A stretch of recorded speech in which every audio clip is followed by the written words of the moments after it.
seems like Zoom doesn't do that for other people.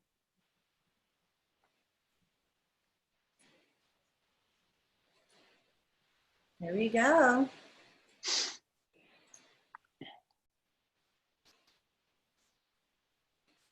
Where's our music, Evelina? I thought that everybody has been so entertaining that we're just going to start off with some anecdotal discussions. Yeah. Yeah, I had some hype music going on, and I'm like, is this the right, is this the right music? Well, dancing at home is a social distancing friendly activity, so we could. As long as you're dancing either by yourself or with somebody you're living with. Yeah, that's right. Yeah, it's like at our apartment complex here in Pasadena. There's a jacuzzi there, and with new regulations, the maximum occupancy is 1, unless you live in the same household. So, so at least it's open. Right? Take a number.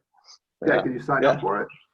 Yeah, you do have to write your name down every time you use it too, so they can track who's been using it just in case something comes up. So they're doing their best, I guess, to manage the process. It's definitely reassuring. All right, we got people coming on in.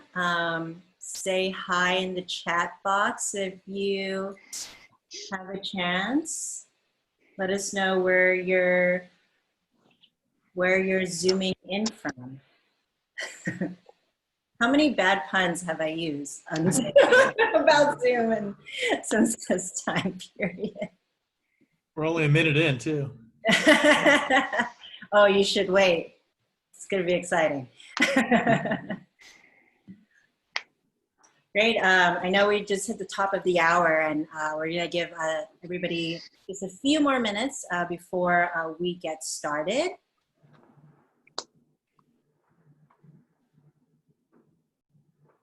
Got Donna from NYC,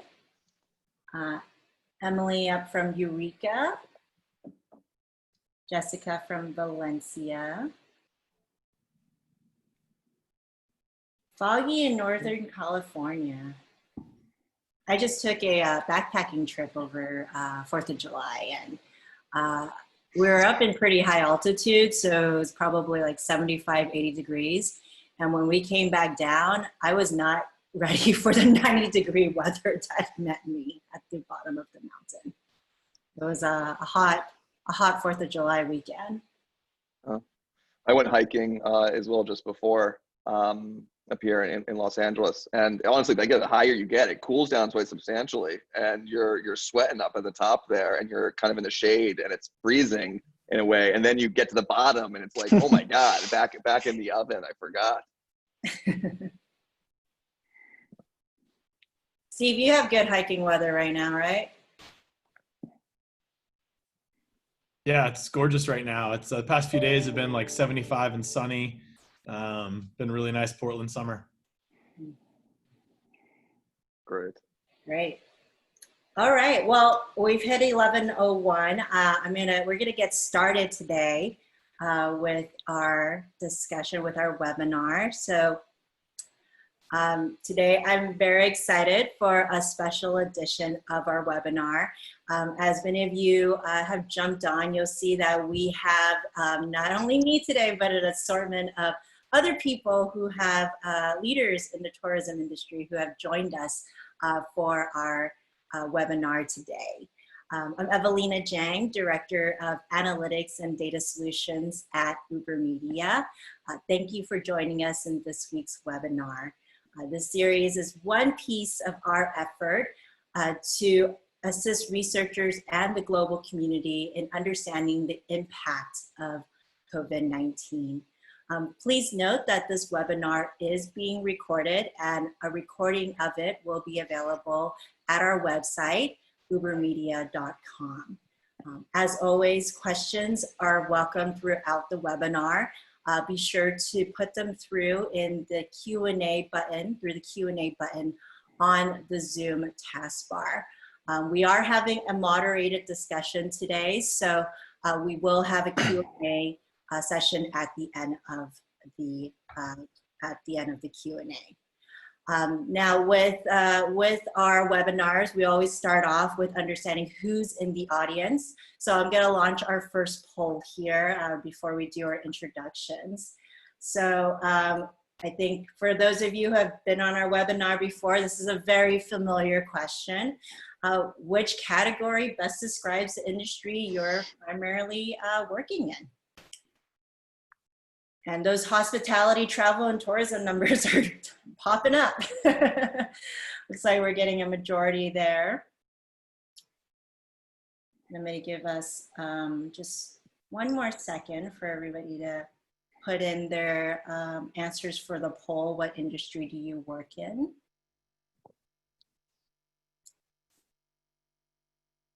Great, and I know that some of you have, it falls on the other, so let us know in the chat what other industry you fall in. There should be, Spencer, a pop-up window that tells you where, that gives you a chat option or a poll option. All right, I'm gonna end the poll now. Drum roll. Drum roll, please. Can everybody see that? 82% from the hospitality, travel, and tourism industry, followed by some in education, as well as information services, and some other industries. Now, I think this is the perfect topic for today, considering our audience, if I don't say so myself. So let's dive into what we're going to talk about today. All right. All right, so from across the country, but all in one Zoom window, I'm joined with leaders and experts from some of our favorite destinations, Charlotte, Portland, and Boston. Today we'll be discussing what's been going on in their cities and states, as well as their perspective on tourism and where their focus is on now. We'll be looking at the reopening timelines and how that's affected consumer engagement, as well as dive into how the proportion of visitor segments have shifted with the pandemic. I'm joined today by Evan Saunders, our VP of Tourism and Hospitality. Evan, thank you for joining us today. I'm going to kick it off to you to introduce our panelists. Yeah, thanks, Evelina. Appreciate the introduction, and of course, excited to be here. Reopening is not synonymous with recovery. In fact, our roles and the people we do research on and market to has evolved tremendously in the previous months and will continue to. The volume of tourists has gotten smaller. People are traveling less, yet still people want to experience destinations, even if it's in their own backyard. Locals, once the main focus of businesses and establishments throughout cities, have become an important driver in tourism activities. We all want to see massive rebounds in business and visitation, but the data shows it's a much more gradual incline. Still, it is an incline, and locals and tourists are indeed venturing out. Today, we're lucky to have with us 3 panelists who are experts in tourism, speak about what's happening in their respective cities. UberMedia has provided data to over 100 destinations in America, and sometimes it feels like with 50 states, there are over 200 different approaches. So we really hope today sheds light on how similar and different these are across the country. Allow me to introduce our panelists real quick. In the blue corner here is Heath Dillard. Heath is Director of Insights for the Charlotte Regional Visitors Authority, and he supports sales and marketing initiatives for Charlotte as a leisure and group destination, also the NASCAR Hall of Fame, Bojangles Entertainment Complex, and the Charlotte Convention Center. He's also been with the CRVA for almost 8 years now. Welcome to the program, Heath. Yeah, thanks, Evan. Thanks for having me. Excited to be here. Yeah, absolutely. In the green corner, and I should say these colors are important. They'll be reflected throughout the rest of the presentation. When we look at data, they'll be represented by each of the colors. So I joke, but also it is helpful to identify the color. In green is Steve Halas. He's the Director of Research at Travel Portland in Portland, Oregon. He actually founded the research department of Travel Portland. And before that, he was the Director of Consumer Research at Brand USA. He's been in market research for more than 10 years and has worked both in the tourism industry as well as outside of tourism, including global brands like John Deere, US Gypsum, Altec, and others. Thanks for being here, Steve. Thanks, Evan. Nice to be here. Awesome. And last in the red corner is David O'Donnell, hailing out of Boston. He's the Director of Strategic Communications for the GBCVB, Greater Boston Convention and Visitors Bureau. He directs all media relations, public relations, and plays a leading role in consumer-facing marketing. He's also been with the GBCVB for over a decade and is a member of the U.S. Travel Association's Communications and Advisory Committee. Thanks for being here, David. Thanks, appreciate the opportunity. Awesome, awesome. Evelina is going to be walking us through methodologies and data on this webinar. My sole goal is to facilitate conversation amongst the panelists. However, you, the audience, you're a really important role in this. We encourage your questions. We are all in this together and we can learn from each other. So please submit your questions below in that Q&A button on your screen, and we will definitely get to them at the end of the webinar. We will be sure to leave time for them. So please, I encourage you to do that. And with that, Evelina, please take us through the first round of insights, national versus state versus county trends, and then we'll look for commentary from our panelists. Great, thank you, Evan. Welcome to our panelists. Thank you for joining us. So we're going to start off our webinar today talking about national, state, and county trends. We're going to be comparing those trends for the destinations against the state and the national level. So for these destinations, as a recap, we're looking at Portland, Charlotte, and Boston. In our previous webinars, we've introduced our recovery insights, and we're going to be using data from our recovery insights to understand consumer engagement within these destinations and the states that they're within. Now, before I dive into that, I actually want to give a timeline as to what these three destinations have looked like in terms of reopening. And this is important to the discussion, I believe, because their timelines have all been different, and it is definitely reflected in the data. So I'll start off here. We have three destinations, three different timelines, and we're going to start off with looking at North Carolina. So North Carolina is actually one of the first destinations or first states to open amongst our destinations that we're looking at today. So on May 8th, they started their phase 1, which allowed retail to reopen. And then following a few weeks later, they entered phase 2, which allowed restaurants to reopen, and for some summer activity, they also allowed for pools to be opened with restrictions. They're currently still in phase 2, and that's been extended till July 17th. Then we have Massachusetts, and Massachusetts actually started a week later with their phase 1. And on May 18th, they allowed for outdoor activities such as beaches and parks, as well as retail to be reopened. Phase 2 hit on June 8th, and the governor actually decided to divide phase 2 into 2 parts. So phase 2 part 1 allowed for restaurants to be opened with outdoors, and it also allowed for hotels to be opened. Phase 2 happened on June 22nd, and in that they allowed for restaurants to be opened with seating indoors. Just this past Monday, Massachusetts also entered phase 3, which allowed for gyms and fitness centers, as well as movie theaters and performance theaters to be opened. Now, lastly, we have Portland, which is located in Oregon, and that's it looks like a very different timeline, actually. So Oregon itself allowed for most of its counties to open on May 14th. So 31 out of the 36 counties were allowed to open, except for Multnomah County, which is where Portland is located.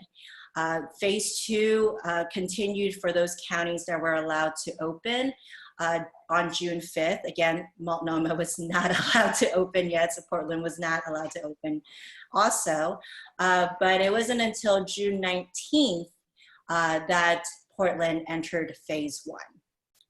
So what does that mean for retail, and what does that mean for consumer re-engagement? And so what we did here is we looked at what is the foot traffic index of shopping centers and retail centers in each of these states. And we indexed that to pre-pandemic times. So we looked at device activity to all malls, shopping centers, and strip malls in the state.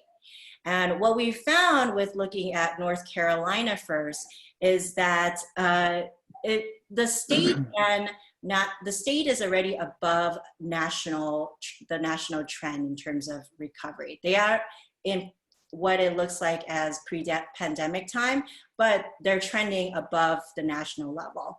Mecklenburg County, where Charlotte is located in, was slow to follow in the beginning in the first phase, but as you look into phase 2, that light blue line, we're seeing that they're very closely following state and national trends. With Portland, who opened the latest, Multnomah County opening the latest, we see that it is below the national and state trend, but with national and state, they are very similar in their terms of what their trends look like. And then finally for Boston, who is the furthest into their reopening, very interesting picture here. So compared to the national trend of consumer re-engagement, states and the county, Suffolk County, that Boston is located within, is well below the national trend. So with that, I'm going to throw it to Evan to gather some insights as to what we're seeing here. Let's get some color here. Yeah, it's amazing to see 3 cities, 3 different timelines for phase reopenings, 3 different levels, very much re-engagement with the cities amongst locals and tourists. Let's help paint a picture here for our attendees, and we'll go from left to right here on the screen. We'll start with Heath, but ask sort of everyone the same question here. Give us some color, paint a picture. What's the landscape of the phase reopening been like? What's actually happening? Are people going out based around these phases? Do schools and businesses being open or closed have more of an impact? And then describe how your city might be different than actually the state. And Heath, why don't you kick it off there? Yeah, thanks. So Evelina did a nice job of painting our timeline. And so this graph here starts just at the beginning of May, when we were still in a shelter in place sort of stay at home order. Phase 1, which we called safer in place, was essentially the same with the exception of all retail could open at 50% capacity. And so phase 1 was really much of the same, with the exception of there was more retail options available, assuming those retail options could maintain social distancing and 50% capacity and those type of guidelines. Where you see the Memorial Day weekend is when we entered phase 2, which allowed for restaurants to open up at 50% capacity. And so prior to that, it was just available for delivery and takeout options only. And also just after Memorial Day, you started to see schools wrap up the calendar year. And so prior to this, you still had parents who were attempting virtual learning at home and playing the role of teacher and organizer for kids. And once we moved into phase 2 with the combination of schools, you started to find people looking for those outdoor activities, which we'll see in another few slides. But you did start to see people reemerge in the restaurants, show up more at retail establishments, and just because there had been a lack of gathering with friends and family, you started to see people coming back together, visiting with friends and family that they may not have seen for 7 or 8 weeks. So there's a pretty significant climb there as we get closer to the national average over the 3 weeks after phase 2 began. Excellent. Great. Appreciate that insight. And I think for everyone, that'll paint a nice picture for subsequent data to come. Steve, Portland, obviously very different phases than the actual state. And it's interesting to see how some of these state openings impact visitation slightly. But of course, when phase 1 is actually entered for Portland, we see a slight increase there. Give us some color behind that. Sure. Yeah. You have 31 of the 36 counties in Oregon kind of open for business, very much in the timeline of all the other states around the country. So you see that really lockstep parallel with the state data and the national data. Obviously, Multnomah being under lockdown for much longer. We've only been in phase 1 for about 3 weeks now. And unfortunately, we got the news yesterday that it's likely to continue for another few weeks because of the outbursts in coronavirus cases. Really just really low activity. Everything was pretty much shut down. And then there's been a nice healthy bounce back. We've seen a lot of our restaurants and hair salons, nail salons, all those kinds of businesses being able to reopen in the past 3 weeks. And you see people out and about more. So signs of life are there. Like I said, again, unfortunately, just due to the phase 1 restrictions, there's only so much more, I think, commerce that can happen with the limitations on capacity at restaurants and all the things that Heath mentioned previously. So kind of remains to be seen, and how much longer we're in phase 1 will really determine things. The other interesting thing about Portland is there's 3 counties that make up the city of Portland. There's Multnomah County, Washington County, and Clackamas County. And a few weeks ago, the governor announced that all 3 counties are going to move lockstep into the next phases. So all 3 counties now are in essence, stuck in phase 1 for another few weeks till we see the results of what happened over July 4th weekend, if that was kind of those spreader events. And then the 3 counties moving forward will be moving forward together. So, a lot up in the air, a lot really remains to be seen, and how fast we can progress into the next phase. Awesome. Appreciate that, Steve. Now, moving to Dave, obviously really interesting to see phases, reopenings happening in Boston and Massachusetts, yet still not seeing this dramatic increase in people, I guess, going out and doing things, if you will. Give us some sort of insight of what's it like in Boston. Yeah, sure. And Evan, as stark and kind of sobering as these trend lines are relative to the national, it's not surprising from our standpoint, because if you really go into the period that slightly predates the chronology here, everything was on lockdown starting in late March, all throughout April, and into the beginning of May in Boston and throughout the Commonwealth. So 14-day quarantine advisory for people coming into the state. Hotels couldn't accept reservations from non-essential, COVID-related guests, and people couldn't go into work. Only essential employees go into work. So as you approach, and everyone was very serious and vigilant about that throughout the Commonwealth. So as you approach that first phase of our reopening, we're already in a crater, and that, as Evelina pointed out, begins on May 18th. Outdoor areas on May 25th, beaches and parks and whatnot. But our governor and our public health people have been very, very cautious with the metrics they're tracking. And it's, not dissimilar to the rest of the country, or at least those that are using certain public health metrics to track when you can transition to the next phase. But he has just been super careful about it. When June 8th came and we could do outdoor dining, that was a big step forward, that we still had those health metrics trending in a direction that allowed us to do that. And then on the 22nd, having indoor dining, that was very significant as well. But what the governor here did, Governor Baker, was he suggested or mandated really that there be 3 weeks in between transition between phases, right? So that they would have ample time to collect public health metrics and that data and decide if we could move forward. So when step 2 of phase 2 began on the 22nd of June, which was indoor dining, he actually decided he was going to push back the coming of step 3, phase 3 by another week so that he could get more data related to that. But now here we are this past Monday, the 6th, enter phase 3. So that means, I should say, in the Commonwealth. Okay, so you asked the question, what differentiates Boston versus the Commonwealth in this experience? Here's a really clear one, which is Boston has not been able to enter phase 3 yet. The Commonwealth did this Monday. Boston will the upcoming Monday on the 13th. So, museums, cultural and historical venues and institutions can open, and we'll just continue to track the public health metrics and data from there. But that's been the situation, and the line is stark, and that really tells the reality of the situation here in Massachusetts and Boston. Awesome. That's a really helpful color you provided, David. Now let's go into the next slide where we sort of go a little bit further and talk about close contact activity. Evelina, why don't you walk us through what we're looking at right here? Yeah, so close contact, our close contact data set was actually introduced in our last webinar. And what we're looking at here is essentially community engagement. How much more are people interacting with each other or in close proximity with each other.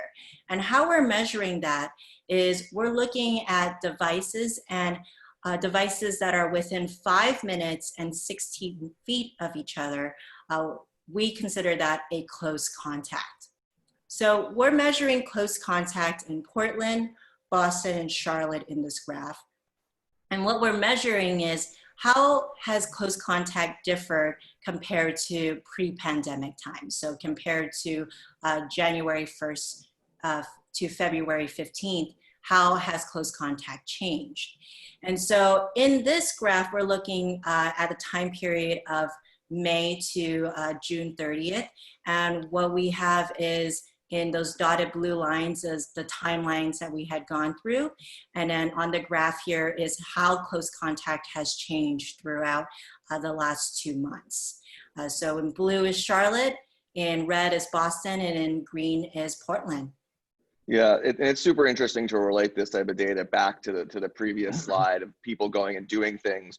You know, close contacts indicates basically people doing stuff together or near each other. That's some like extreme layman terms, but while many of us want to go out and do things, truthfully, we want to do them in a safe, socially distant manner for the most part. And we're told the more social distancing we do, the lower the spread of COVID. And even something like seeing on the previous slide, people in Boston visiting things, doing things is extremely low, but the increase in them doing things together has gone up.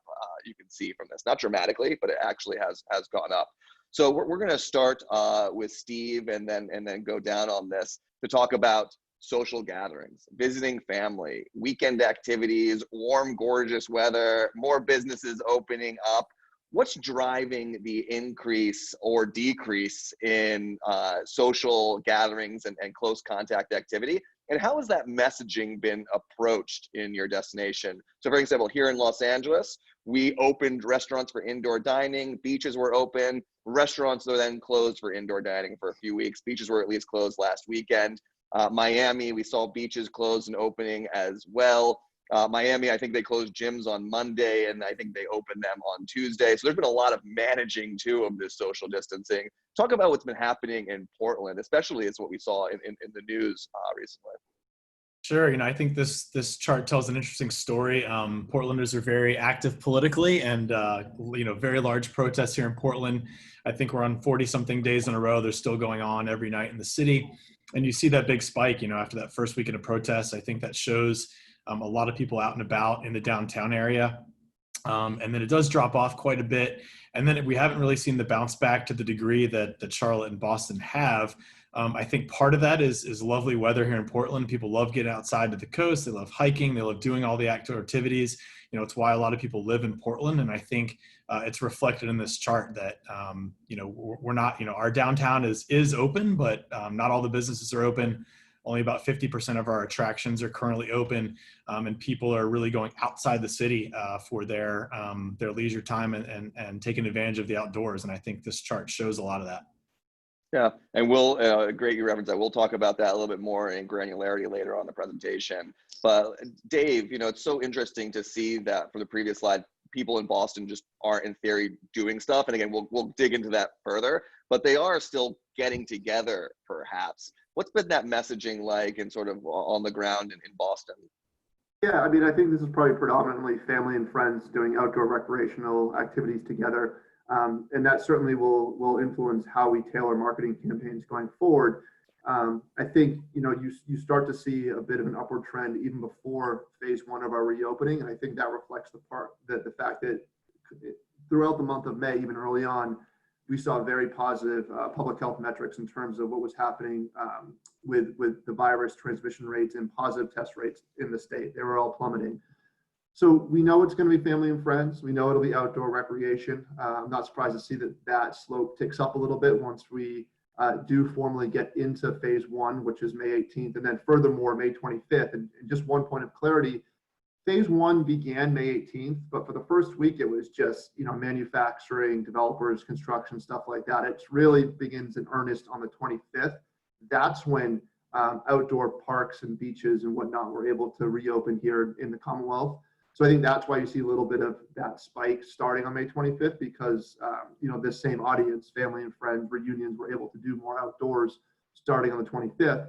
I'm not altogether that surprised to see it slope off a little bit as we get into the phase 2. That does include outdoor dining, but it still doesn't mean a lot of people congregating in one concentrated space. I'm happy, you know, not to, you know, unfortunately contrast it with Portland, but I'm happy to see it kind of level as opposed to taking any kind of nosedive. I know there are different factors around why that happened there.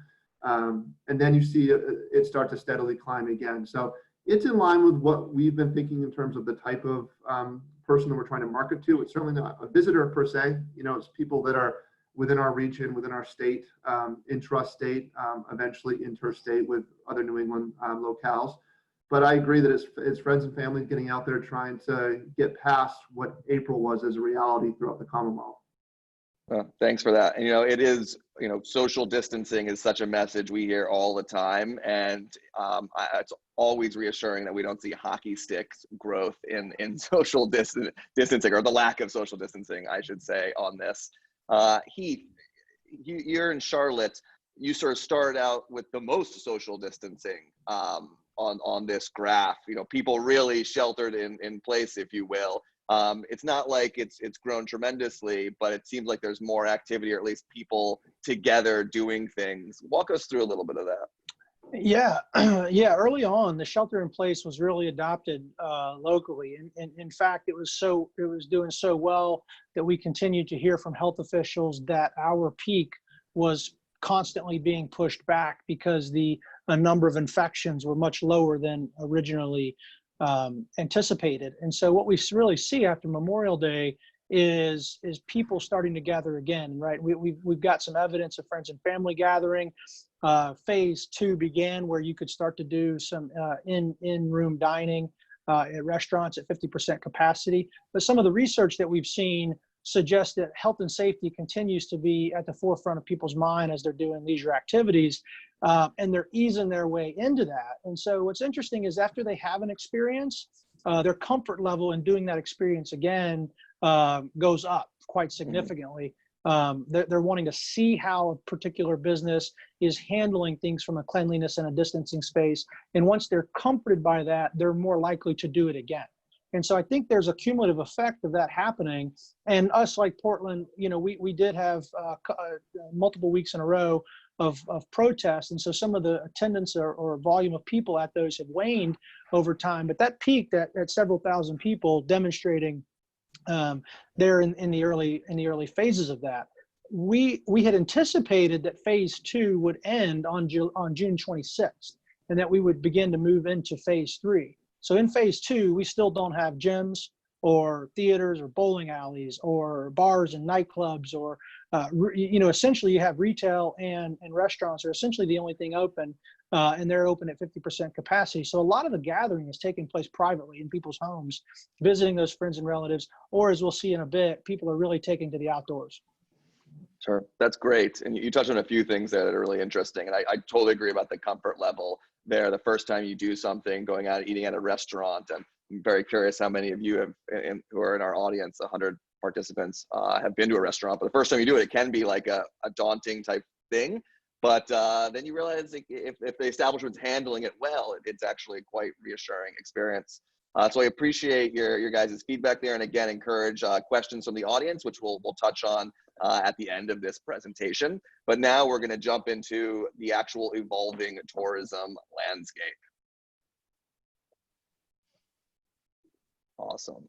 So from long haul to short haul to now locals, tourism is really involved, and it's going to continue to evolve.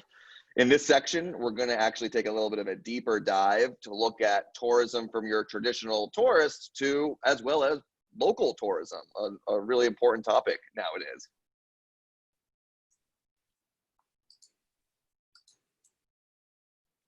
Volume is down. Appreciate these numbers provided by our panelists. Flight and hotel stays are down. None of this is surprising, but they are slowly increasing. And with it, so has tourism. So who is still visiting these destinations? You know, a month ago, the Today Show on NBC was touting flying as a daunting experience, promoting the road trip. just this week, Delta teamed up with the Today Show to show how safe flying is. If you haven't seen the segments promoting flying this week, they're really intriguing, and they're meant to make you feel that flying is safe. And they do a pretty good job at it. And I expect to see a lot more of this because it's a marathon, not a sprint.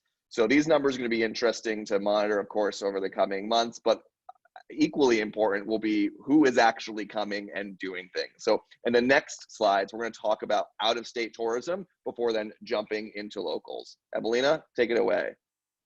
Yeah, so in order to understand who is visiting each of our destinations, we use mobile data and we segment visitors from what we see in mobile data. And so how we're doing that is we're developing we've algorithmically derived a common evening location. So where does a phone sit mostly during the evening hours? And that could be derived as a likely home location. And so from that, from a common evening location, we're taking all the devices seen at a location, looking at their common evening location, and then placing them into segments. And so for this study, we have segmented our visitors as locals who have a common evening location within 50 miles. We have in-state visitors, so their common evening location is within the state. Out-of-state visitors, out of state and not including workers, as well as internationals, those who have a common evening location outside of the United States. Now, these visitor segments are exclusive of each other, so they don't fall within one another. Now, as Evan mentioned, for this segment, we saw that the most significant changes amongst these visitor segments were amongst locals and out-of-staters. Now, we know volume is down, but who are these locals, who are these out-of-staters, and where are they going and where are they visiting? And that's where our next few slides dive into. Now, before I get into some of that data, I actually want to launch a poll here to look at what people's plans are in the next 60 days, what their plans are in the next 60 days, and what have they done in the past 60 days. So I'm going to launch this here because I think this would be great to reflect what's going on across the country, because I know just looking at the attendee list, we definitely do have attendees across the country. So I've launched a poll here, and you should be able to see it. It says, which of the following have you done in the past 60 days? Have you dined at a restaurant, done some tourist-related things? Have you driven over 50 miles or to be a tourist? And have you flown on a plane? And then in the next 60 days, what are your plans there? Are you planning to dine at a restaurant? Are you planning to go be a tourist, either outside of your state or somewhere nearby? I know, Evan, you've done quite a few of these things, haven't you? Not to call you out. Yeah, I have. It's funny, you know, even when I've booked plane flights far in advance, and the airlines have changed their routes and canceled on me, or a hotel didn't open when it's supposed to. And so my future plans, it's been actually challenging to book tourism in advance this summer. It seems like my best bet to be a tourist this summer is to book some more last minute type of travel, for better or worse. Yeah. I mean, Steve, I know you mentioned you went camping and past the 4th of July. I also went camping. For me, that seemed like a very safe trip to do because I don't actually have to interact with anybody. So I have traveled over that 50 miles to do that. Well, let's see here. Let me end the poll here. And what have people been doing? Let me share these results.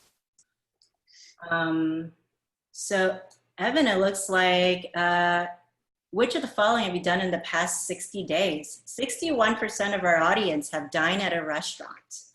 Very interesting. There are some people who are planning to be a tourist planning to be a tourist in the next 60 days. 57% are looking to drive over 50 miles. And 63% will continue to go dine at a restaurant. 20% plan to fly on a plane compared to the 9% who have who've already flown on a plane. Any thoughts about this? And not only from Evan, but from the panelists here. A lot of this stuff, this does reflect some of the data that we've looked at, and when we see, data from U.S. travel and destination analysts and Longwood International, it really substantiates the fact that the drive market is going to be so important. So even if there's confidence to travel or to go somewhere, which I've seen, data that over 65% of respondents will say they will, then you see a number of about 80% that intend on driving or have it be within 50 miles. And, just anecdotally, a group of Boston hotels were on a call the other day that have reopened, and they said that, over 60% of their guests had Boston zip codes. Mm-hmm. And over 75% of guests had brought a car. So it just that is the new reality. So when I see these numbers, it does kind of reflect, other both anecdotal and data-driven numbers that we're looking at. That's really helpful. Yeah. Thanks, David. That's really interesting about I guess you'd say locals or in-state even staying at hotels. We see that in data across the country as well. It actually surprises me sometimes how local people are who are staying at hotels, but it's sort of that new reality when there's such a lack of people flying in, especially in a place like Boston, who it might be getting a lot of international visitors this month, is not getting those same international visitors this month. Yeah. Well, let's dive into that data that we keep alluding to. So let's start with our out-of-staters. What we found across the destinations is that volume is down. We know that from our first few slides. And we've also seen that the proportion of out-of-state visitors have also decreased. So with Charlotte and Portland, we see about a 5 to 6% decrease. And Boston, we pretty heavily see almost a 20% decrease. So what states are we seeing a smaller proportion of visitors from? And so that's where we went in and took those common evening locations and broke it down by state.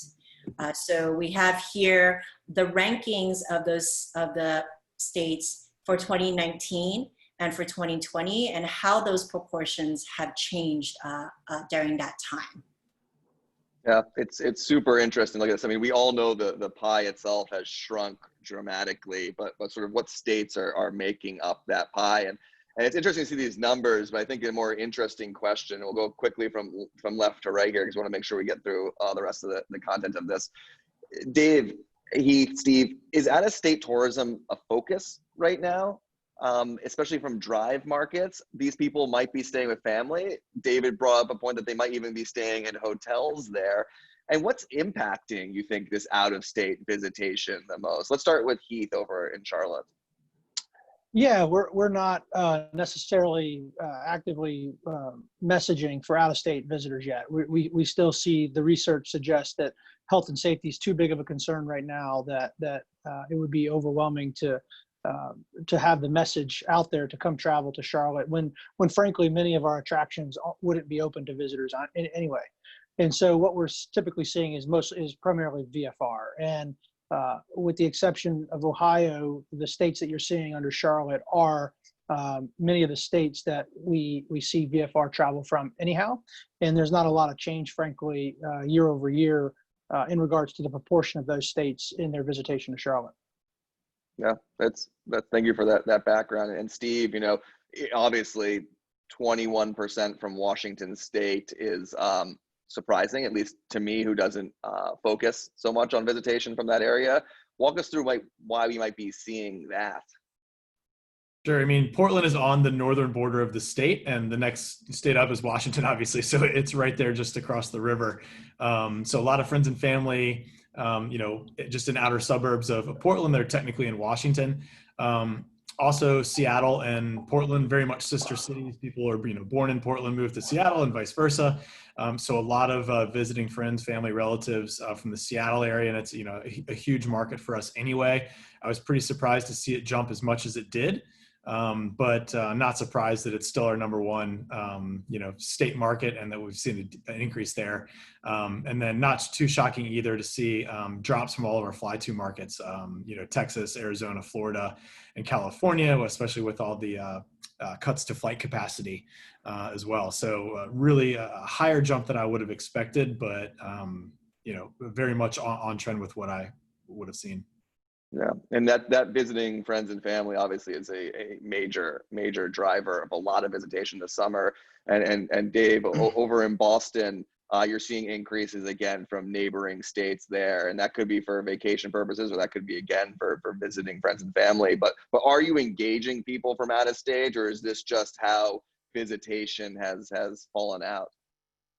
Well, it's both. We are engaging, but we're engaging what we see is now the prevailing trend. And I think the big story here is those New England states supplanting New York, right? The New York depression there is filled or displaced by the New England states. And that's a very salient story for us because the marketing we've done traditionally in New York has been critical. New York traditionally is anywhere between 12 and 14% of the greater Boston visitor.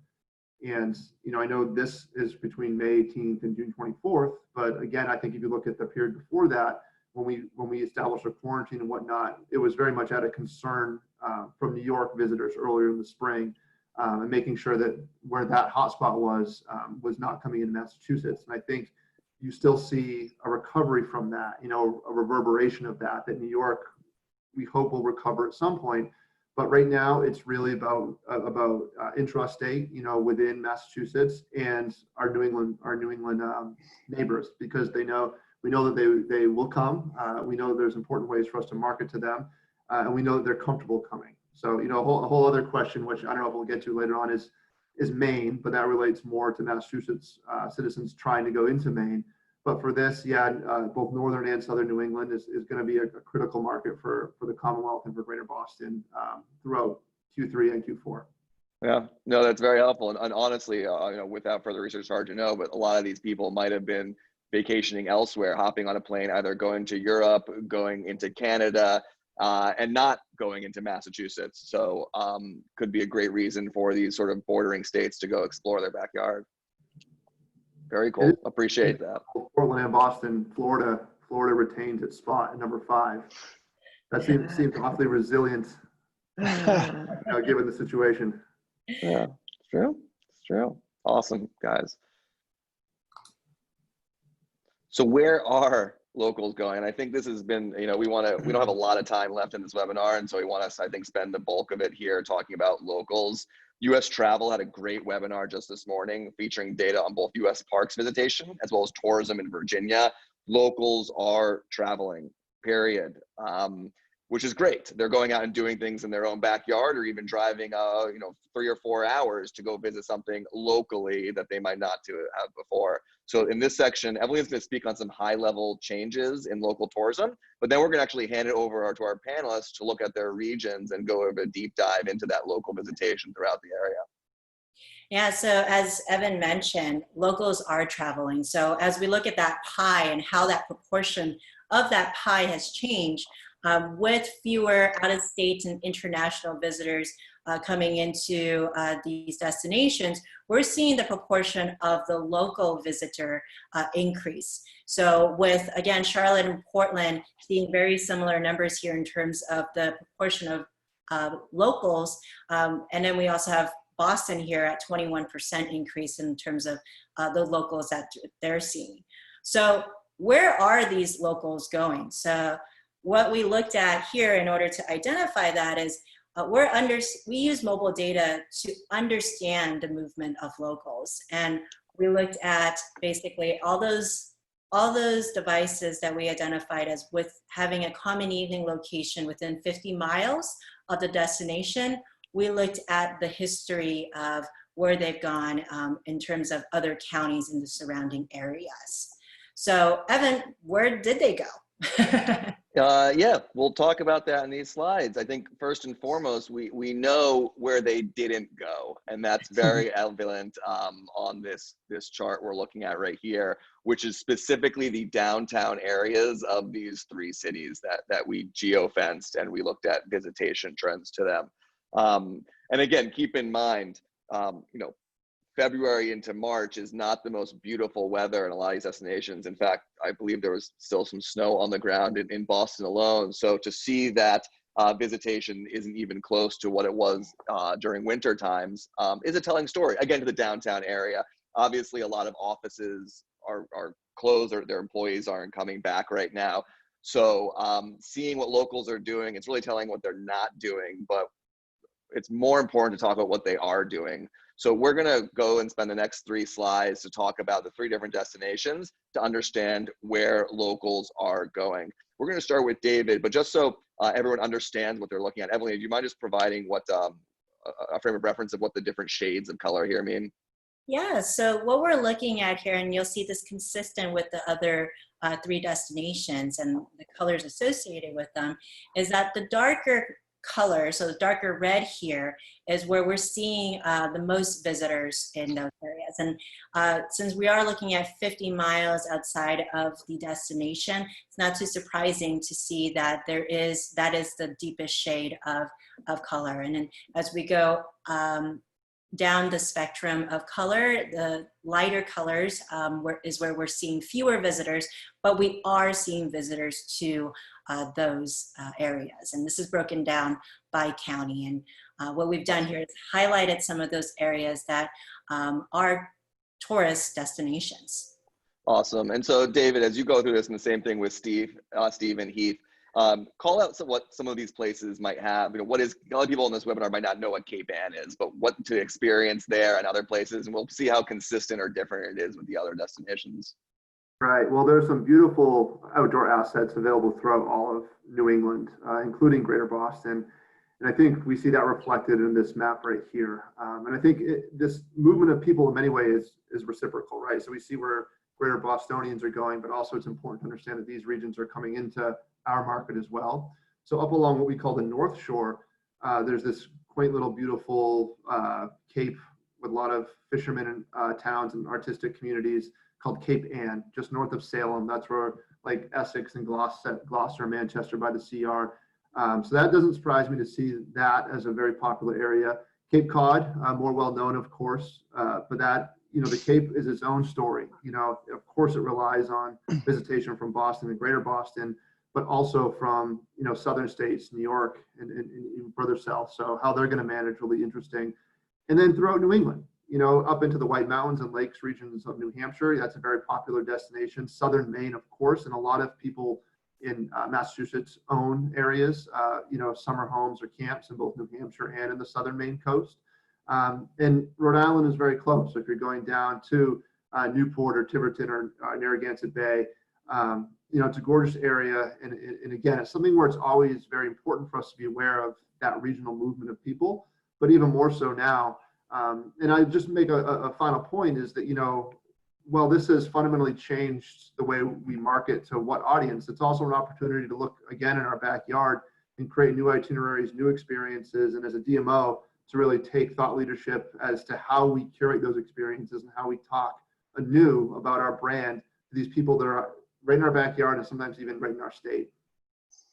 That's excellent. I appreciate that background. And that's, the idea of understanding what's happening so you can cater to that audience as well as what they're doing a bit more. And the reciprocal side of it's important. And so I heard a lot about nature outdoors and places not necessarily close, but driving distance that you can at least get to if you're going to even overnight somewhere. So we can go to the next destination, Charlotte. Charlotte, interesting look at this. And, even places that are many hours away or are still dense on that heat map. Walk us through what we're looking at here. Yeah, I would have guessed that all of Mecklenburg County's residents were at the local Home Depot right down the street from my house. It seems like every time I go there, the parking lot's full. So it does appear that Charlotte residents, I mentioned earlier, there's a pent-up demand, right? Everybody's in their home for 8-10 weeks. There's a lot of local movement. Primarily that's been outdoors. because all of our museums and theaters, like I mentioned earlier, are still not open to date. You see on the left-hand side of Charlotte there, you've got our two primary lakes that are fed by the Catawba River, are both in that really dense blue. Just to the left, or maybe underneath the Lake Norman, you start to see the North Carolina mountains, the Appalachian Mountains of Boone and Blowing Rock, and some really beautiful small mountain communities up there. Charlotte is their #1 feeder market, so it's not a huge surprise that once restrictions are lifted, that Charlotteans would flock up there. Just to the left of Lake Norman, you see Buncombe County, which is Asheville, so not quite as dark as the Boone and Blowing Rock area, but also sort of a mountain, so hiking and doing those types of things. You also see Horry County and Myrtle Beach there, just to the left of the screen, Charleston, South Carolina. All of this is within a 3-hour drive of Charlotte. And so just north of Myrtle Beach, you also have the beaches of Wilmington, North Carolina, and a lot of the surrounding counties of Charlotte and up and down the interstate corridors are primary relocation areas that people have moved from into Charlotte. So the Greenville-Spartanburg area of the upstate of South Carolina, Columbia, to the north of Charlotte, you've got Greensboro, and out to the northeast, you've got the Raleigh-Durham area as well. So all places that we would expect to see a lot of VFR traffic. We're seeing a ton of outdoor activities in our lakes and rivers and beaches. And so this map is pretty consistent to what we're seeing in other research, is that people have that pent-up demand, and they're looking for those types of activities that give them some maybe additional assurances of health and safety. Awesome. Yeah, that seems like an important message to hammer in, the reassurance, health and safety. It's going to be a good experience. I'm sure if friends and family have done something too, you feel again safer to go and do that. And so we'll end here with Steve and talking about Portland and then visitation throughout the area. I guess you could highlight this and talk about how similar or different it might be from the other destinations that you've seen. And of course, anything that Portland and the research you're doing, you're able to glean about this and use for future efforts. Yeah, I think Portland's a little bit different than the other two cities. Over half the state's population resides in the greater Portland area. So, really are the economic and population center of the state. If you look about, 20, 30 miles due south of Portland is our wine country, and that reopened pretty early. They did a great job with outdoor seating and moving tasting rooms outside in the Tualatin Valley. And then on either side of Portland, Portland sits in the valley, and there's the Cascade Range to the east and the Coastal Mountain Range to the west. So just out of Portland, you can do numerous hikes of all sorts of different locations. Hood River to the east of Portland's about an hour away, and it's kind of the water sports capital of Oregon. Great kite surfing, windsurfing, paddleboarding, boating, fishing, all those kinds of activities. Just south of that, you have Mount Hood, which you can see in my background here. Only about an hour and a half from Portland, all sorts of great hiking there. Bend, further south, is a great mountain town as well. Tons of mountain biking and outdoor attractions. If you look north, like I said before, Portland and Seattle are really sister cities in a lot of ways. And I think the I-5 corridor, people going up to Seattle to visit friends and family, maybe some drive-to business meetings and things like that. You see some people cruising through there. Also, the state of Washington did open up a little bit earlier than Portland, and a lot of people just crossed over into Washington to hike on that side of the border compared to Oregon. And then obviously summertime in Oregon, all the beach cities, Cannon Beach and Pacific Beach, Coos Bay, Manzanita. A lot of people love going to the beaches. So really in line with what I kind of thought would happen. And then a little bit lighter scale east of Hood River out to Umatilla County is the Painted Hills. And John Day Fossil Bed and all those kinds of activities. So this really shows me that Portlanders are staying in Portland a lot because there's so much to do around the city. We're a really low density city. We have tons of parks. You can actually do hiking within city limits, which is pretty interesting here. But then, Portlanders love their outdoors, and they're going to see all the things that are just outside of Portland by a couple hours. It's awesome, and it is interesting to see how similar and different they are. Evelina, do we have time for one question here for the panelists? Or yeah, definitely. All right, we have one question because I looked at a few questions that people have come in, and we don't have time to answer all of them, but a few of them were really talking about kind of the future. And so we'll ask the same question to each three of you and see how similar or different it is. But with what's happening right now in your respective areas and how things are changing kind of every day, but also going in a similar direction, what is your expectations for this fall and what data are you using to help guide how you're going to market or engage the communities this fall? And I'll start with David, Heath, and then Steve to go through that. David, talk about this fall. Boston schools open, college students come back. Does that play into a role? What's your forecast for all of this? Oh, you're muted. You're muted, Dave. Yeah. The overarching goal is to connect our members, starting with the hotels, but also attractions, restaurants, museums, with that local audience, and the understanding that they are willing to spend money and have overnights in hotels. The beginning of this session, when Evelina did the poll, and I saw 82% of people work in this industry, I thought, oh, 82%, that sounds familiar. Oh yeah, that was our hotel occupancy number in 2019. That's not going to happen this year, right? It's not going to happen. But we're confident that if we start marketing the destination to people that are close, but that want to stay for some of those themes we discussed, whether it's friends and families or getaways, we have hotel packages now even for parents that have felt quarantined, right, to get away for a weekend. We're going to really be tailoring a lot of our outreach and a lot of our marketing resources in line with what the hotels are trying to do, and what we all appreciate is kind of a new reality to what the rest of this year is going to look like in terms of visitor spend and who that visitor is. And a lot of people don't think of Boston necessarily as this outdoor recreational area, but it is. The harbor islands, the Charles River, and we've got great and diverse neighborhoods that we're going to be looking to push visitors to. So as I alluded to before, we're going to see it as an opportunity, precipitated by a crisis, yes, but as an opportunity to kind of pivot, not panic. Awesome. Appreciate that, David. And Heath, if you could sort of shed light on the fall for yourself. Yeah, we're leading with our locals, and we've always had a focus on our locals, at least for the last 5 or 6 years, because they're so important to for our brand messaging. They really are. They help amplify the voice much more so than we could on our own, and so it's really important for not just so that we can get visitors out, but we need our local businesses to survive, and we need them to be ready for when visitors do start to come back to Charlotte. And so we're not just engaging locals, we're helping local businesses. We're leading the effort on cleaning and disinfecting certification to ensure that the attractions and the hotels and the places that visitors will go when they start to come back to Charlotte, that people will feel safe, and that we have a consistent message across the city. And so we're leading the effort in a couple of different ways there. And then as restrictions ease and these businesses are allowed to open, we will start to expand from local out to a more regional and 2-hour sort of proximate drive market destinations.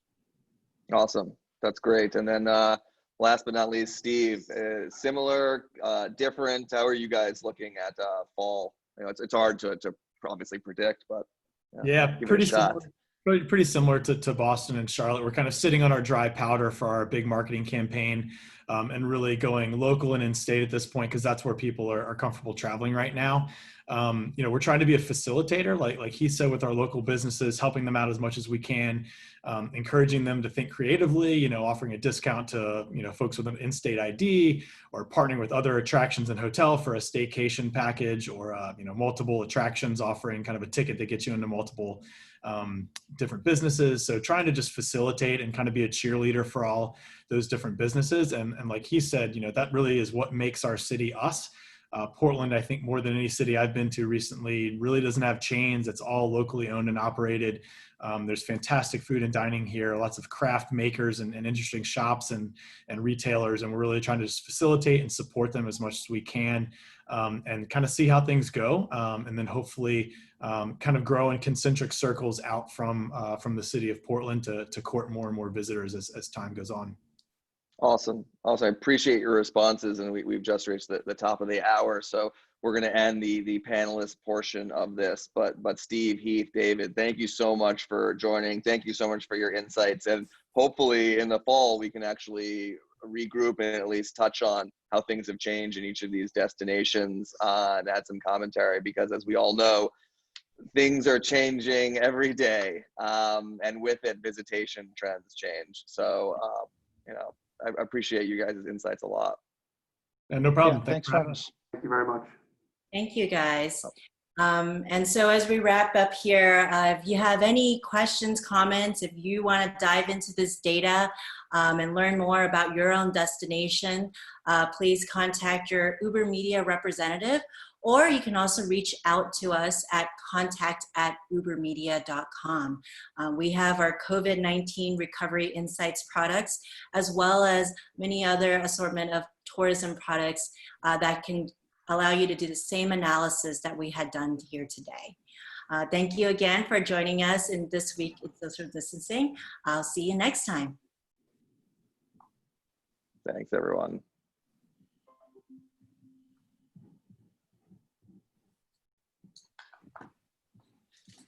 Is it just us now?